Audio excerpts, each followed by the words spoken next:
Bonsoir à tous, bienvenue sur Guidance de nuit, c'est Isabelle, j'espère que vous allez bien, que vous passez un bon week-end. Alors aujourd'hui on va voir une question économique parce que en fait j'ai quelque chose qui me tourne dans la tête depuis un moment. C'est-à-dire que la dette sanitaire, le quoi qu'il en coûte, j'ai peur que ça se transforme en mémorandum. C'est-à-dire qu'à l'issue du Covid, des présidentielles, cette dette se transforme en fait en obligation de réforme pour réformer ce qui était impensable. Donc avec le pass, on a mis les Français au pas et donc ils seront prêts pour avaler la couleuvre des réformes qui sera exigé par la dette, au moyen de la dette. Et tout ça, ça m'est venu en fait d'un lien que j'ai fait. Je ne sais pas si certains d'entre vous ont lu les Confessions d'un assassin financier qui disait en fait qu'on mettait les pays au pas au moyen de la dette. Et j'ai l'impression que ce qui va arriver à l'issue du quoi qu'il en coûte. Donc c'est ce qu'on va regarder aujourd'hui. Qu'est-ce qui va se passer si on va aussi être sous mémorandum? Parce que, en fait, avant le Covid, la Banque mondiale et le FMI avaient dressé une liste de pays. Dans la ligne de mire, ben, il y avait la Grèce, il y avait l'Italie. Alors, je ne sais pas pour l'Italie quelle issue elle a eu. Mais en fait, la France était aussi dans la ligne de mire des réformes économiques. Et là, je crains qu'avec la dette du quoi qu'il en coûte, là, ça risque d'être assez terrible. Donc, en fait, voilà, c'est ce qu'on va voir. Alors.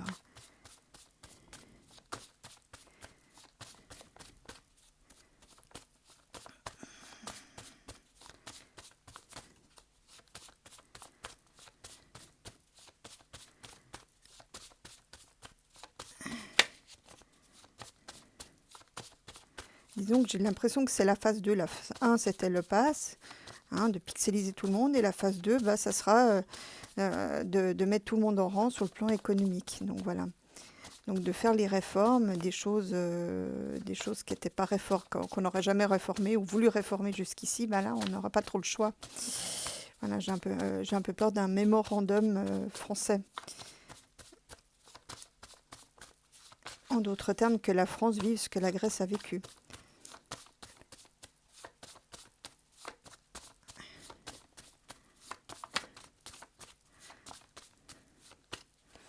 Alors, qu'est-ce que va donner cette dette Covid? Aïe. Donc là, ben, on parle bien un petit peu de quelque chose de tordu. Vous voyez, on parle là bien de la finance, hein. Et là, on présente ça comme quelque chose avec des lendemains qui chantent, quelque chose d'heureux. Et en fait, on voit qu'il y a quand même une torsade, hein. Là, c'est quelque chose, c'est comment dire, euh, d'une certaine manière, c'est un piège en fait. C'est enfin un peu ce que je ressentais, que cette dette est un piège. Donc, c'est une habile manipulation en fait pour pouvoir faire de ce pays ce qui est le faire suivre les plans économiques prévus déjà bien avant le Covid. Alors, on va regarder comment tout ça se développe.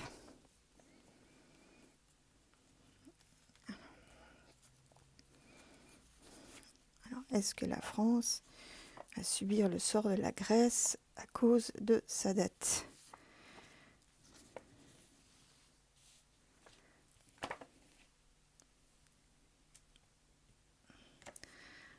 Alors voilà, là c'est quelque chose en préparation, c'est caché. Bon, il y a un équilibre pour le moment. Bon, on parle du long terme, hein. Là, c'est pas pour tout de suite, hein. C'est pas, mais regardez à court terme, il y a les blocages. Donc le truc est quand même bien plus ou moins en route, hein. Mais c'est pas tout de suite. Donc là, c'est quelque chose dont on ne parle pas, hein. J'ai l'impression que c'est aussi... bon, la carte de tête parle pour les semaines, les mois à venir, voire éventuellement les années. Donc c'est quelque chose qu'on passe un peu sous silence, hein. Mais le truc est en préparation, puisque en perspective, on a quand même le blocage. Et puis, vous voyez, hein, le gars avec ses deniers qui tombent. Donc pour l'instant, tout va bien, hein, dit le soleil, dans le présent, tout va bien. Les choses sont... on va retrouver un équilibre. Bon, ça, ça me fait plutôt penser à un équilibre sanitaire, hein, donc, mais aussi d'une certaine manière économique, c'est-à-dire que les choses repartent. Mais à terme, il y a quand même des blocages et certainement des restrictions, hein, donc, parce que les restrictions, avec l'ermite, le pendu, c'est deux cartes de restrictions. Alors, on va voir comment tout ça s'articule.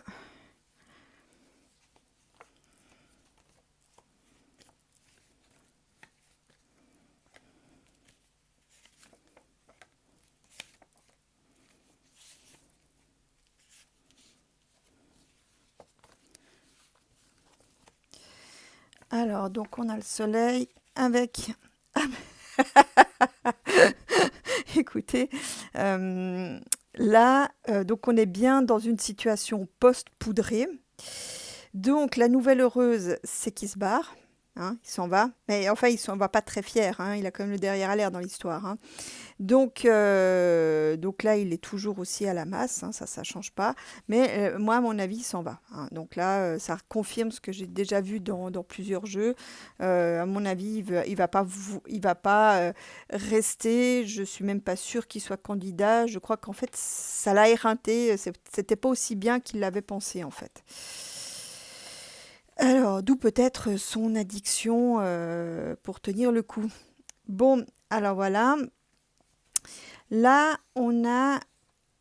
Alors ça peut être lu de deux manières. Donc là, sur les blocages, les restrictions financières, voire les pertes, on a un arrêt qui est un aboutissement. Ça peut être aussi quelque chose qui est arrêté. Alors, est-ce qu'il y a une annulation de dette ou peut-être une remise de dette, hein, ça, c'est pourquoi pas, hein, mais pas que pour la France, pour d'autres pays aussi. Ou alors, il y a une rupture qui est une victoire. Je pense par exemple à peut-être une sortie de l'Union européenne, hein, à terme. Donc, il y a quelque chose pour moi qui on rompt avec la politique des blocages. C'est comme si à quelque part, cette politique de la dette était invalidée. Mais c'est une victoire, c'est une bonne chose. Enfin, en tout cas, c'est quelque chose de positif. Bon, là-haut, qu'est-ce qui prépare? Oh, alors là-haut, il y a des gros, il y a des gros bouleversements. Et puis c'est marrant parce que le flash me vient, c'est comme si l'Europe craquelle. Vous voyez, il y a déjà eu le juge Karlsruhe. Maintenant, il y a les juges polonais qui font des coups de gueule souverainistes, hein, de juridiction souverainiste. Là, j'ai l'impression que c'est ça. Il y a quelque chose qui se morcelle, qui craquelle, donc, qui est en préparation. Et puis là, ça me fait penser un peu aux étoiles de l'Europe. Donc, je me demande s'il n'y a pas encore d'autres sites qui vont suivre, hein. Il faudra quand même que je fasse un tour sur le Frexit éventuel. Alors, l'équilibre, donc, moi j'ai l'impression qu'il y a beaucoup de choses qui vont changer dans les mois, voire même les années qui viennent. Donc, une fois qu'on aura passé la crise sanitaire, les gens, ils vont auront repris des forces, du poil de la bête, ils verront plus du tout les choses de la même manière, et il y a des choix qui vont se faire. Et j'ai l'impression qu'il y a d'autres choix qui vont se faire. Que c'est plus comme avant, mais dans les bonnes choses et dans les mauvaises aussi, hein. Donc là, on parle des bonnes choses. Alors, l'ermite. Alors, l'ermite avec le temps, patiemment, avec le temps, la patience, après une certaine attente, il y a un succès pour le pays. Donc, il n'est pas dit que les gens se laissent faire. Ça, c'est intéressant parce que ça me dit que les méchants, hein, que ceux qui voulaient faire des restrictions, faire des réformes comme l'ont eu la Grèce, hein, parce que la France était dans la ligne de mire du FMI, de la Banque mondiale, hein, pour ça, pour refaire des réformes. Il n'est pas dit que ça marche. Donc moi, pour moi, évidemment, le Covid a agendé ça, non, plutôt a repoussé l'échéance de ces réformes. Mais là, les gens, pour moi, il y a une prise de conscience.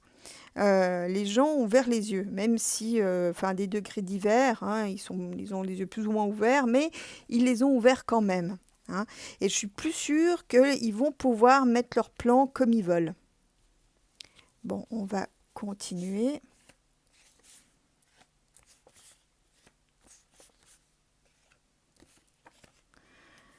Alors, ouais, regardez, là, le poudrier va faire une annonce.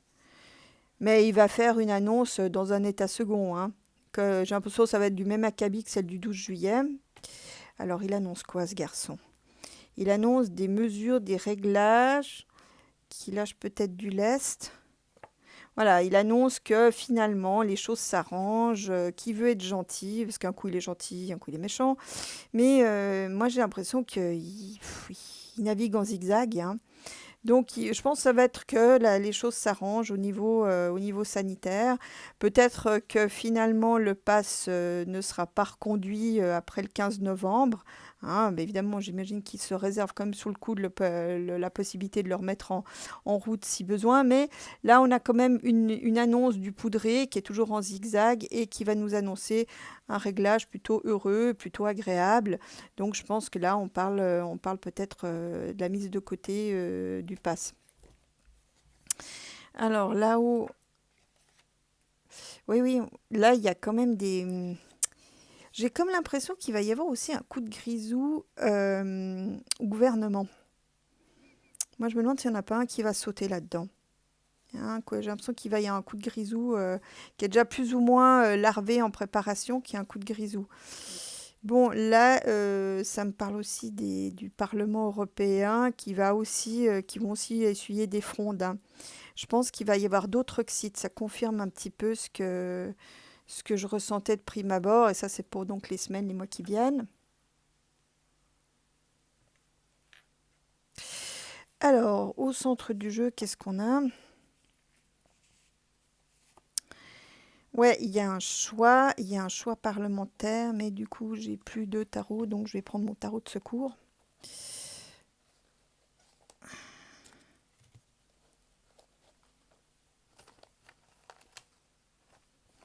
Ok. Alors, donc, bon, on va continuer après avec l'ermite. Bon, les torsades, c'est quand même partie remise, hein. C'est là, je vais couvrir après, mais là, les torsades, c'est quand même partie remise, hein. J'ai l'impression qu'il y a une victoire du peuple, mais c'est une bataille de gagner, mais c'est pas encore la guerre, hein. Ils en ont pas encore terminé, à mon avis. Ils vont pas lâcher si facilement. Ouais, il y a un renouveau. Ouais, ouais, il y a un renouveau. Il va y avoir. J'ai l'impression qu'on va changer un peu le logiciel de pensée. On va réexaminer un petit peu les choses sous un autre angle, hein. J'ai envie de dire, il y a un printemps, en fait, un printemps de logiciels financiers qui arrive. Donc là, on va quand même l'idéologie néolibérale, restrictive, rigide telle qu'on l'a connue, là, c'est passé de mode, hein. Là, il y a quelque chose de nouveau qui arrive. Alors, je vais un petit peu couvrir tout ça.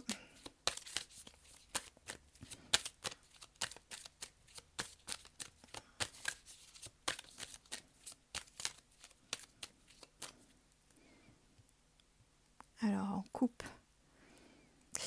Je pense qu'il y aura une volonté d'équilibre. Là, on aura un dirigeant aussi, hein, le futur dirigeant, là, une fois que le poudré se sera barré, on aura un dirigeant beaucoup plus qui sera motivé pour trouver un équilibre, trouver peut-être un consensus, essayer de mettre tout le monde autour de la table pour qu'on trouve des accords win-win, hein. Donc voilà ce qui sort. Où est-ce que je mets les cartes? On va les mettre là sur le côté. Je sais pas, vous voyez tout? Bon. Alors, donc, sur le pape, on va mettre deux sur la nouveauté, 2 sur le choix parlementaire et 2 sur la torsade. Alors, donc, sur le... Oui, vous voyez, les réformes, suite, il va y avoir des contestations sociales importantes, hein, et je vous dis pas qu'en France, qui vont quand même durer sur un certain temps, ce qui fait que ça va enclencher des réformes qui vont être victorieuses, en fait, hein. J'ai envie de dire que ça va, pour le côté européen, repenser les transports, hein. On va réfléchir, peut-être continuer les relocalisations. On va réfléchir aux conditions de transport des gens et des marchandises. Donc là, mais en tout cas, il y a des victoires par rapport aux réformes qui auront été faites, hein, qui vont dans le bon sens. J'ai l'impression que c'est toute une période malsaine qu'a vécue aussi, hein. C'est aussi ce que je ressentais. Donc, cette histoire de dette, donc donc là, sur le Parlement, on va légiférer. J'ai l'impression que c'est bon, on sort de la dette, pas encore que je ne sais pas. On va légiférer pour moi par rapport à l'immobilier. Ouais, il y aura des choix, il y aura des choix à faire aussi par rapport dans ce secteur-là. Oui, il y a beaucoup de changements. L'après crise sanitaire, c'est qu'il y a beaucoup de changements. Je vous dis, il y a il y a du renouvellement. On va plus penser de la même manière. Les gens ne vont plus accepter ce qu'ils acceptaient jusqu'ici. Ça aura mis son temps, ça aurait été lentement, mais sûrement. Je vous dis, là, il y a des choses qui bougent. Ouais. Il y a j'ai l'impression que toutes les vieilles lunes, les mauvaises habitudes, tout ce qui n'a pas marché, ça va passer à la poubelle. Les gens n'en voudront plus. Donc là, ils vont être obligés de reconsidérer les choses. Il y aura des nouvelles demandes, et c'est marrant parce que j'ai l'impression que ça sera notamment des jeunes générations. Ce sont eux qui vont mettre à la poubelle les vieux schémas, qui vont vouloir des processus différents. Peut-être aussi le fait que c'est eux, les restrictions imposées que les méchants vont vouloir imposer par la dette, les jeunes vont les contester en disant non, mais nous, c'est pas nous, pas question. Il y aura une contestation par rapport à ça. Voilà. Et la fin. Donc là, on fait table rase, on repart sur des nouvelles bases, on ne voudra plus les vieilles bases. Voilà. Donc, dans la perspective, bon, il y aura encore des choses à régler, il y a du flou, il y a un problème de perspective, justement, on a du mal à savoir où on va. Et ça, moi, j'ai l'impression que ça me fait penser à l'Union européenne, hein, ouais. Ouais, là, il y a des choses qui vont être reparamétrées. C'est comme si on arrivait dans une impasse, on arrivait au bout d'une certaine logique. Vous voyez, toute cette logique qui a prévalu jusqu'ici, là, depuis au moins 20 ans, ça a vécu, hein. Ça va dans les fosses de tous les idéologies qui ont précédé, hein. Donc là, il va y avoir des nouvelles façons de faire les choses, des nouveaux règlements peut-être aussi mondiaux, hein. On va avoir quelque chose de très différent. Il y a un dirigeant qui va prendre un peu la tête de tout ça. Ouais, voyez, des choses bienveillantes. On a compris que cette espèce de néolibéralisme qui mettait tout le monde les uns contre les autres, euh, finalement, est stérile, ne donne rien. Et au contraire, on va essayer de voir après coup si on peut trouver des solutions qui marchent pour tout le monde. Vous voyez, des accords win-win où tout le monde y gagne. Là, donc, mais bon, alors ça, je suis déjà assez loin dans le temps, hein. Bon, alors là, qu'est-ce qu'on a? Alors là, donc, on a une torsade pour le pays. Ah, j'ai la double torsade. Alors, en fait, j'ai l'impression euh, que les petites torsades rencontrent les grandes. C'est-à-dire un peu comme dans une association de malfaiteurs. Et j'ai l'impression que ce pays, donc la France, concentre un petit peu et un peu l'épicentre, l'œil du cyclone des torsadés malveillants et malfaisants, hein. Là, malheureusement, on est vraiment dans l'œil de la tornade avec les torsades. Mais ça n'aura qu'un temps. J'ai aussi l'impression qu'il va y avoir un sacré débriefing sur tous ceux qui ont une responsabilité. Alors, je ne les vois pas vraiment, ceux-là, donc les financiers, partir en justice, mais il va y avoir un désaveu, ils vont se prendre la honte. Puis maintenant, à l'heure des réseaux sociaux, où on sait ce qui se passe, pour cela, ça va être un peu compliqué, hein. Il va y avoir aussi la lumière sur toutes les magouilles, donc les torsades, qui vont être mises en lumière. On va savoir ce qui s'est passé vraiment. Bon, j'ai quand même envie de compléter la torsade. Ouais, vous voyez, ça va être bloqué. Donc, vous voyez, tous ces tenants, tous ces chantres de cet idéal mortifère de la dette, tous ces gens malfaisants, à un moment donné, ils vont être bloqués. On va savoir ce qui s'est passé, on va mettre leurs méfaits vont être mis en lumière et ça va, du coup, ça va les stopper. Et donc, par la suite, il y a des choses, des logiciels plus bienveillants qui vont se mettre en route, en fait, pour les finances. Alors, bon, voilà. Voilà ce que je pouvais dire. Donc, en conclusion, euh, la dette, ils vont essayer d'exiger les réformes, mais il y aura une fin de non-recevoir, et notamment pas de la part des jeunes qui ne voudront pas payer pour ça. Voilà ce que je pouvais dire. Et là, du coup, après, ben, je vais vous faire l'actu du jeu russe parce que ça fait un moment que je n'avais pas fait d'actu du jeu russe. Alors, on va regarder qu'est-ce qui se passe.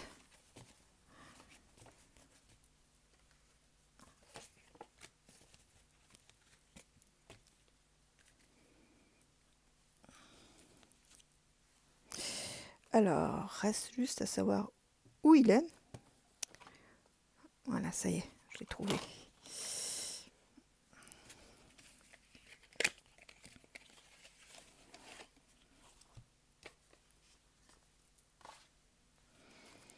Alors, quel est l'avenir? Qu'est-ce qu'on doit savoir? Quel est notre avenir? Qu'est-ce qu'il est important qu'on doit savoir?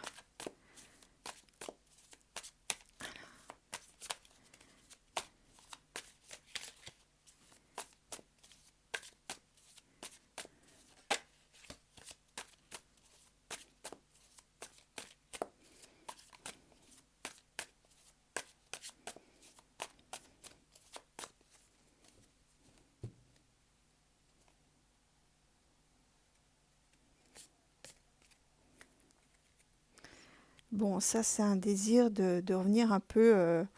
Ah, mais elles sont dans tous les sens. De revenir un petit peu. De revenir un petit peu à l'innocence, un peu de légèreté, revenir presque comme un peu dans l'enfance.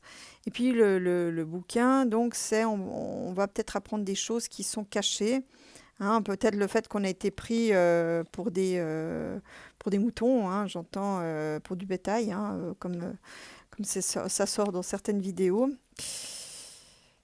Donc si jamais vous aviez encore un doute, hein. Bon, alors ce qui est magnifique avec le jeu russe, c'est qu'on ne sait pas dans quoi on embarque. Donc voilà, c'est parti. Bienvenue à bord.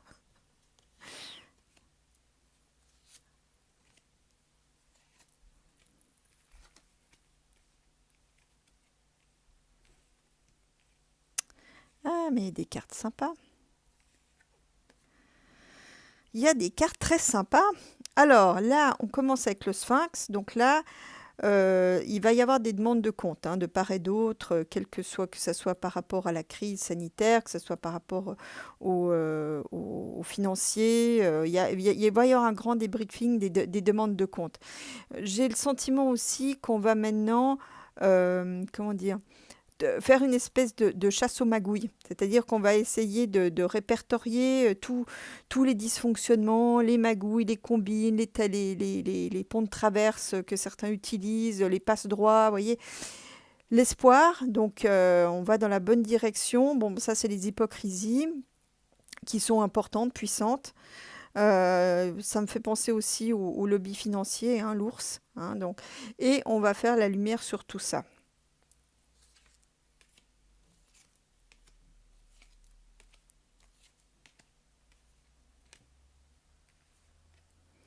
Voilà, vous voyez, on va vraiment réfléchir, examiner, se regarder en face la situation, hein, donc sans complaisance. Donc voilà, on va découvrir en fait, l'ampleur de certains réseaux. Donc comme c'est une carte, l'étoile c'est une carte d'espoir, c'est une carte, je dirais, happy. Ça veut dire aussi que on va avoir les yeux suffisamment ouverts pour ne plus tomber dans les pièges, hein, dans les pièges qu'on nous prépare à titre individuel ou à titre mondial, hein, parce que bon, bah, là, c'est donc les réseaux. Je couvrirai l'araignée pour voir de quoi il s'agit plus en détail. Alors, sur les hypocrisies, voilà, il y a un changement. Donc là, ça me dit au fait que le masque des hypocrites va tomber. Alors, l'ours, qu'est-ce qu'il dit l'ours? Bon, là, on a des nouvelles par rapport à l'économie, l'épargne.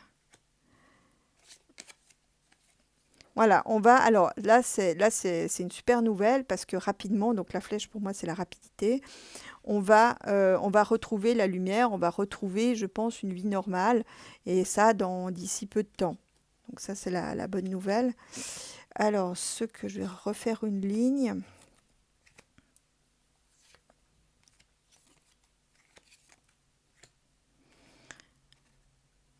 Voilà. Donc là, ce jeu russe il est formidable.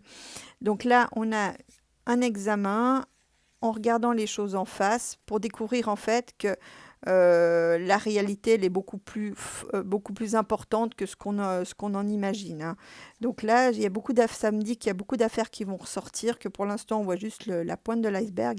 Mais en fait, là, le Sphinx, il va vouloir examiner tout l'iceberg, voir tout ce qu'il y a sous l'eau en fait. Donc là, il va y avoir des sacrés, je vous dis vraiment une sorte de chasse aux magouilles, au passe-droit. Il va y avoir une espèce comment dire, presque un peu comme quand on est sorti de la guerre, hein, où là on va vraiment sortir, comment dire, crever l'abcès de tout ce qui est caché, de tout. On va vraiment vouloir faire terrain net, mettre les choses au clair, au carré et en lumière. Alors, l'araignée du désert. Donc, ça peut me dire aussi qu'il y a un espoir qui va être trouvé peut-être dans certains conflits dans des pays venant ou dans les pays désertiques, hein, donc avec les réseaux qu'on connaît.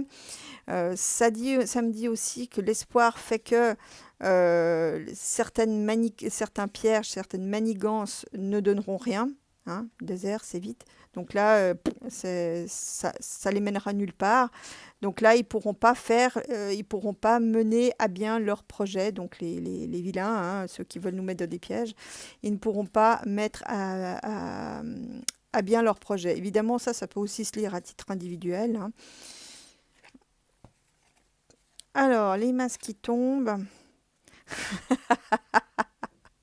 Alors bon, bah là, évidemment, bon, bah, ça peut être par rapport, il peut y avoir peut-être une révélation par rapport à des alcools, mais enfin moi, je pars du liquide, le fait que ça soit les fioles, hein. Vous voyez, il y a une bouteille là.